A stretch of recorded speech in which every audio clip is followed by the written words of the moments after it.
હોય તો એ બેટ દ્વારકા વિસ્તારમાં ડિમોલેશન છે। અત્યાર સુધીની જો વાત કરવામાં આવે તો અત્યાર સુધીમાં આ બેટ દ્વારકા ખાતે કુલ 525 જેટલા ગેરકાયદેસર બાંધકામો છે તે દૂર કરવામાં આવ્યા છે અને કુલ 1,27,000 ચોરસ મીટર જેટલી જગ્યા છે તે ખાલી કરવામાં આવી છે। અંદાજિત 73 કરોડ રૂપિયાની જે સરકારી જમીન પર જે ગેરકાયદેસર રીતે બાંધકામો ઊભા કરી દેવામાં આવ્યા હતા તેને દૂર કરવામાં આવી રહ્યું છે। અગાઉ બે તબક્કામાં જે 500 થી વધારે ગેરકાયદેસર બાંધકામો દૂર કરવામાં આવ્યા, ત્યારબાદ હવેનો ત્રીજો તબક્કો શરૂ થાય તે પહેલા જે બેટ દ્વારકાના ડિમોલેશનને લઈને હાઈકોર્ટમાં એક અરજી છે તે કરવામાં આવી હતી। ખાસ કરીને બેટ ભાડેલા મુસ્લિમ સમાજ દ્વારા હાઈકોર્ટમાં 3 અલગ અલગ અરજીઓ છે તે કરવામાં આવી હતી, જેમાં ધાર્મિક દબાણો છે કે જે ગોચરની જમીન પર ઊભા કરવામાં આવ્યા છે તે દબાણો દૂર ન કરવા માટેની હાઈકોર્ટ પાસે દાદ માંગવામાં આવી હતી। જો કે હાઈકોર્ટે આ તમામ અરજીઓ છે તે ફગાવી દીધી છે। હાઈકોર્ટે અરજી ફગાવતાની સાથે જ જે ગીર સોમનાથ માફ કરજો દેવભૂમિ દ્વારકા જિલ્લા પોલીસ વડા નીતિશ પાંડેની અધ્યક્ષતામાં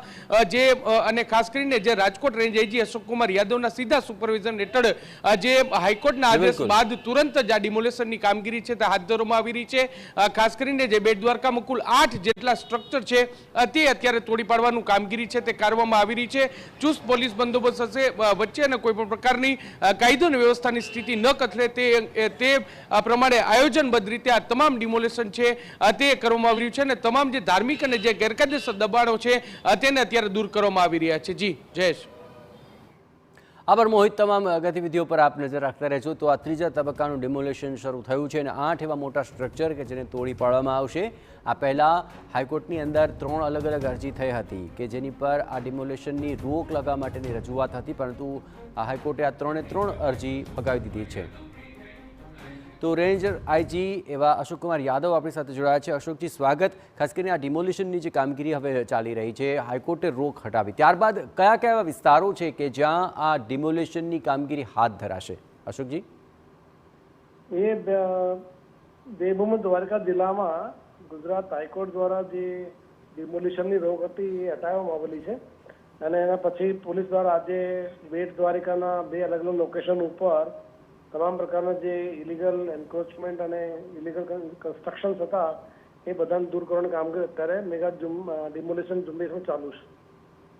જે અંદાજન એવા કેટલા વિસ્તારો છે કે જ્યાં આ કામગીરી હાથ ધરાશે? એ પર્ટિક્યુલર 2 લોકેશન છે, ત્યાં લગભગ 15ની આજુબાજુમાં ગેરકાયદેસર સ્ટ્રક્ચર છે એને અત્યારે ડિમોલિશન દ્વારા દૂર કરવાની કામગીરી ચાલુ છે। જે અંદાજન કેટલા દિવસોમાં આ આખી કામગીરી આટોપી લેવાશે? એ કામગીરી ટૂંકા સમયમાં ચાલુ કરવામાં આવેલી સવારે બપોર પછી અને લગભગ મોડા રાત્રિ સુધી પૂરી થવા જોઈએ। વધારે રિસોર્સ મૂકી અને કામગીરી વહેલા થાય એ માટે પોલીસ દ્વારા તમામ પ્રયત્નો।